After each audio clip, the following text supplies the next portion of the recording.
নতুন চাকরি পেলাম, নতুন আজকে ডিউটিতে আসলাম। আল্লাহ, এই খবরটা আব্বা ফোন দিয়ে কই।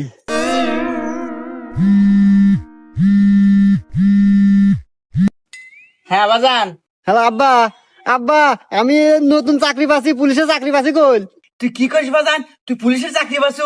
হ্যাঁ, আমার শুনে আত্মাটা জুড়ে গেল বাজান। আমার কত স্বপ্ন ছিল তুই একটা চাকরি করবি, সরকারি চাকরি করবি। যাক বাজান, আমি খুব খুশি হয়েছি বাজান তুই চাকরি পাচ্ছু। আব্বা, ওই আমাদের বাড়ির পাশে যে টয়লেট মোড় আছে না, রাস্তা, এই রাস্তায় আজকে আমি ডিউটি করতেছি। তুমি আসো, দেখা হয়ে যাও। বাজান আমি এই সময় কিভাবে যাবো আমি বুঝতেছি না তো।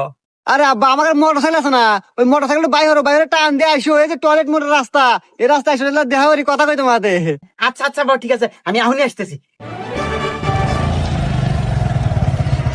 বাজান আয়, আমার বুকে আয়। আব্বা, বুয়ে পড়ে যাইতেছি। তুমি মোটর সাইকেল নিয়ে পারাইছো, তোমার মাথায় হেলমেট নাই, 500 টাকা জরিমানা দাও।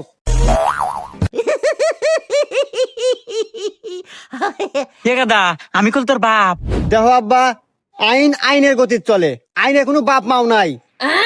আইনের কাছে সবাই সমান, টাকা দিলি দাও, না দিলি জেলে নাও।